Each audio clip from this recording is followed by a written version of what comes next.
कहानी की शुरुआत होती है बहुत ही मॉडर्न सिटी से, जहाँ पर बड़ी एडवांस मशीनें थी, ट्रेन से लेकर एडवांस रोबोट तक। यहाँ पर लोगों की मदद के लिए एडवांस रोबोट्स थे जो कि लोगों की मदद करते थे। के साथ हम रोजर नाम के एक पपी को देखते हैं जिसका कोई ऑनर नहीं था, जिसकी वजह से एक पुलिस रोबोट इसके पीछे लगा रहता था कि किसी तरीके से रोजर को पकड़ा जाए। एक दिन रोजर को किसी तरीके से बहुत ज़्यादा भूख लग रही थी और वो खाना ढूंढते ढूंढते किसी के घर में चला जाता है। उसे बेल नाम की एक कैट मिलती है। रोजर उसके घर से खाना चुरा रहा होता है। बेल ये सब कुछ देख लेती है। इसके बाद इन दोनों की थोड़ी आर्गूमेंट्स होती है। इन दोनों की आवाज़ के बीच में घर की ओनर उठ जाती है और जब वो आती है तो रोजर उसे देखकर भाग जाता है। अब उसे खाना भी नहीं मिला था और उसे भूख भी काफ़ी लग रही थी। इसके बाद वो एक स्टोर में चला जाता है खाना ढूंढने के लिए। उसके पीछे पीछे वो पुलिस रोबोट भी यहाँ तक पहुँच जाता है। फिर बहुत ही मुश्किलों से यहाँ से कुछ खाना चुरा कर यहाँ से भाग जाता है और वो उस जगह पर पहुँचता है जहाँ पर वो अकेले रहा करता था। उसके साथ साथ यहाँ पर बहुत ज़्यादा स्ट्रे एनिमल यहाँ पर रहा करते थे और रोजर डेली बेसिस पर उन सब के लिए बाहर निकल कर खाना ढूंढ कर उन सब के लिए लाया करता था। यहाँ पर आसपास ही एक डस्टबिन पड़ा था, इनमें से इन्हें कुछ आवाज़ आती है। पता चलता है कि इस डस्टबिन में एक रोबोट है। ये रोबोट अपना नाम बॉब बताता है। ये रोबोट कहता है कि मेरे अंदर ह्यूमन फीलिंग्स है। कहता है जब ये बाकी सारे रोबोट को ये बात पता चली थी कि मेरे अंदर ह्यूमन फीलिंग है तो वो मुझे क्रश करने लगे थे। मैं बहुत मुश्किल से बचकर यहाँ पर वापस पहुँचा हूँ। इतनी उदास स्टोरी सुनकर बाकी सारी एनिमल बॉब को यहाँ पर रखने के लिए रेडी हो जाते हैं। और जब रोजर रात को उस स्टोर से वापस आ रहा होता है, पुलिस रोबोट ने उसका पीछा किया। उसे पता चल गया कि रोजर कहाँ पर रहता है। इस वजह से अगली सुबह वो बड़ा सा बुलडोजर लाया और उसकी जगह को क्रश कर दिया और सारे एनिमल यहाँ से भागने लग जाते हैं। अब रोजर को लेकर यहाँ से फौरन भागने लग जाता है, जिसकी वजह से रोजर भी बच जाता है। अब रोजर को लेकर एक पेट वाली बिल्डिंग में जाता है जहाँ पर सिटी के बहुत ज़्यादा पेट्स भी थे और जहाँ पर रोजर को बेल भी मिलती है। साथ ही टीवी पर एक न्यूज़ भी प्ले होती है जहाँ पर सिटी का मेयर टीवी पर ये कह रहा था सारे इंसान इस सिटी को छोड़कर चले जाएं कि वो इस सिटी को और भी ज़्यादा एडवांस करना चाहता था। वो चाहता था कि वो इस सिटी में और भी ज़्यादा रोबोट्स बनाए। सारे इंसान ये सुनकर बहुत ज़्यादा परेशान हो जाते हैं अब सिटी को छोड़कर कैसे जाया जाए। उसके बाद अब बहुत बड़ा सा रोबोट जैसा स्पाइडर सिटी में छोड़ दिया जाता है जो कि लोगों को डरा डरा कर सिटी से भगा रहा था। लोगों के पास कोई ऑप्शन नहीं थी, सबको सिटी छोड़कर जानी ही पड़ी थी। अब बचे थे सिर्फ पेट्स। अब सिर्फ पेट ही रह गए थे सिटी में कि अब उनके पास जाने के लिए कोई जगह ही नहीं थी। लोगों के जाने के बाद बड़ा सा स्पाइडर अब इन पेट के सामने आता है और इनको भी डरा रहा था। सारे पेट के बीच में से एक फॉक्स थी जो कि बाहर आती है और इन्हें कहती है कि हमें तुम्हारा मुकाबला करना होगा, हम यहाँ से कहीं भी नहीं जाएंगे। तो मकड़ी वाला स्पाइडर आगे आकर उसे कुचल देता है। बाकी सारे पेट के पास भी कोई और ऑप्शन नहीं बचता। अब रोजर सबको लेकर एक जू में चला जाता है और कहता है अगर कोई जगह नहीं तो शायद हम जू में रह रहे हैं। और ये लोग जब जू पहुंचते हैं तो इनका सामना वर्ल्ड वाइल्ड एनिमल से होता है जो कि तीनों मिल जाते हैं और कहते हैं कि हम इन तीनों एनिमल्स को पकड़कर खा जाएंगे। सिटी का मेयर बहुत ज़्यादा कैमरा से नज़र रख रहा था। नज़र अचानक से पेट्स पर और बॉब पर पड़ती है। के बाद वो अचानक से बहुत ज़्यादा गुस्से में आता है। बॉब अब तक बाहर क्या कर रहा है? उसने तो ऑर्डर दिया था कि बॉब को क्रश कर दिया जाए। अपने सारे रोबोटों को ऑर्डर देता है कि बॉब को पकड़ कर लेकर आओ। रोजर के साथियों के पास आराम करने का भी टाइम नहीं होता क्योंकि वाइल्ड एनिमल उसके खाने की ट्राई कर रहे होते हैं। इन सबको कहती है मेरी ऑनर तो सिटी छोड़कर चली गई है, मेरा पूरा घर तो खाली होगा, तो हम अब वहाँ पर जा सकते हैं।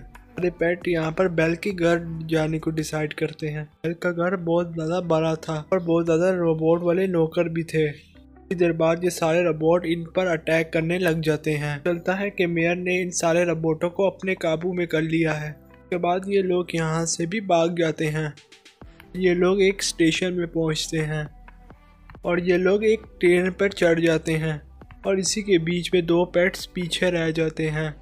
पेट्स पीछे रहे होते हैं, वो अपना दिमाग लड़ाते हैं और उसी पास ही एक दो स्केटबोर्ड पड़े होते हैं, वो ले लेते हैं और इन्हें फॉलो करते हैं। में सारे पेट रियलाइज़ करते हैं कि ट्रेन की स्पीड बड़ी तेज़ होती जा रही है। चलता है मेयर को ये सब कुछ नज़र आ रहा था और वो जानबूझकर ट्रेन की स्पीड बड़ी तेज़ कर रहा था ताकि ट्रेन क्रैश कर जाए।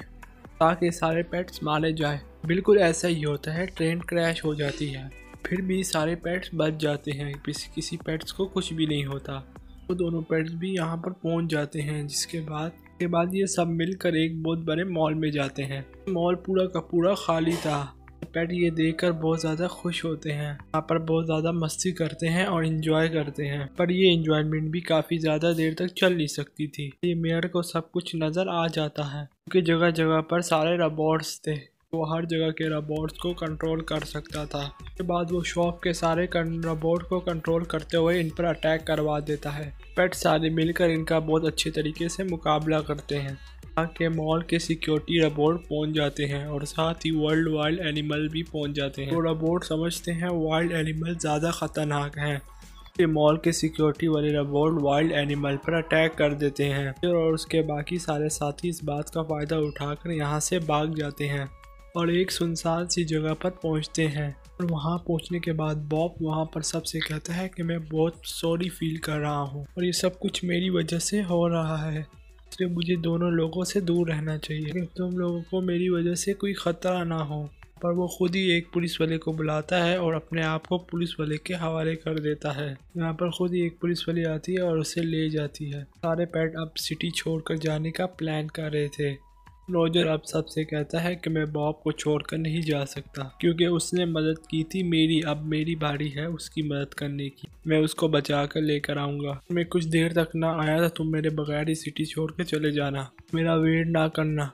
के बाद रोजर अकेले ही बॉब की हेल्प करने के लिए निकल पड़ता है। बाकी सारे पेट्स जाने ही वाले थे, लेकिन उन्हें रियलाइज़ होता है कि उन्हें रोजर की मदद करनी चाहिए। साथ में एक एनिमल होता है जो कि इन्हें बता देता है कि बॉब को कहाँ लेकर गए होंगे। ज़रूर रोजर भी वहीं पर गया होगा। ये जगह एक फैक्ट्री थी जहाँ पर रोबोट्स बनते थे। यहाँ पर सारे पेट्स अंडरग्राउंड टनल से होते हुए वहाँ पर पहुँचने वाले थे। उसके बाद बहुत बड़ा सीक्रेट रिवील होता है। यार एक इंसान नहीं बल्कि एक रोबोट है। फ्रैंक नाम के एक आदमी ने बनाया था, जो कि फैक्ट्री का मालिक भी था और सिटी का ओनर भी। तो चाहता था कि वो पूरी सिटी की मदद करे, जिसकी वजह से उसने रोबोट बनाए थे और उसके ही रोबोट ने उसे धोखा दे दिया था। फ्रैंक को रॉक कर और पूरी सिटी पर रूल करना स्टार्ट कर दिया था। उसका प्लान था कि पूरी सिटी पर वो राज करेगा। उसके बाद टनल में से जितने भी पेट्स थे वो सारे अंदर आ रहे थे। वहाँ पर उन्हें बहुत ज़्यादा टूटे फूटे रोबोट्स मिलते हैं। यहाँ पर वो रोबोट भी आता है जो कि पुलिस वाला था, रोजर को काफ़ी अरसे से फॉलो कर रहा था। वो पेट्स को देखकर कहता है मैं भी एक ऐसा रोबोट हूँ जिसे कभी किसी ने इम्पोर्टेंस नहीं दी। रोबोट यही कहते थे कि मैं भी किसी काम का नहीं, तुम लोगों की मदद करूँगा और बॉब को बचा लूँगा। इस तरह बॉब को रोबोटों ने क्रश मशीन में डाल दिया था। आगे जाते जाते क्रश होने वाला था। इससे पहले वो आगे जाते जाते क्रश हो जाता है। बॉब पहुँच जाता है और उसे बचा लेता है। वो बहुत बड़ा वहाँ पर स्पाइडर रोबोट आता है जो कि इन सब पेट के पीछे पड़ जाता है। कल को एक बहुत अच्छा आइडिया आता है, क्योंकि स्पाइडर का ध्यान अपने तरफ लगाती है और उसे क्रश मशीन के पास ले आती है। और वो जैसे ही क्रश मशीन के पास आता है तो उसमें फंस जाता है। ऐसे ही मशीन में पूरा क्रश हो जाता है। यहाँ पर ऐसे ही ये सारे पेट्स यहाँ से जाने वाले थे, लेकिन बॉब इन्हें बताता है फ्रैंक इन बेसिकली इन सब का ओनर है, वो यहाँ पर फंसा हुआ है, हमें उसकी मदद करनी चाहिए। उसके बाद वो रोजर को लेकर फ्रैंक के पास जाता है। यहाँ पर रोजर को देखकर फ्रैंक को रियलाइज होता है कि रोजर उसका ओनर है जिसने बॉब को भी बनाया था। रोजर फ्रैंक से मिलकर बहुत ज़्यादा खुश होता है। उसके बाद ये सब लोग उस ईवल रोबोट के पास जाते हैं जो कि पूरी दुनिया पर रूल करना चाहता था। यहाँ का फ्रैंक का एक बहुत बड़ा रॉयल रोबोट भी था जो कि पीछे से इस ईवल रोबोट को पकड़ लेता है। फ्रैंक फौरन से उसकी चिप बाहर निकाल लेता है। उसके बाद ईवल रोबोट फौरन से ही शट डाउन हो जाता है। उसके बाद फ्रैंक सारे ही रोबोटों को फिर से ठीक कर देता है कि गलत काम करने के लिए प्रोग्राम हो चुके थे। आहिस्ता बाकी सारे लोग सिटी में वापस आने शुरू हो जाते हैं। इस तरह सारे पेट्स भी खुश हो जाते हैं जब उनके पास अपने ओनर्स आते हैं। ऐसे ही वो वाइल्ड एनिमल्स भी जू में वापस चले जाते हैं। उसके बाद हम एंड में जो देखते हैं कि बड़े जो स्पाइडर ने जो फॉक्स को जो मारा था वो भी मरा नहीं था, बल्कि उसकी स्पीड बड़ी तेज थी और वो बच गया था। के बाद सारे पेट मिलकर बेल के घर में बहुत मज़ेदार सी बेल पार्टी करते हैं और ऐसे ही मूवी एंड हो जाती है।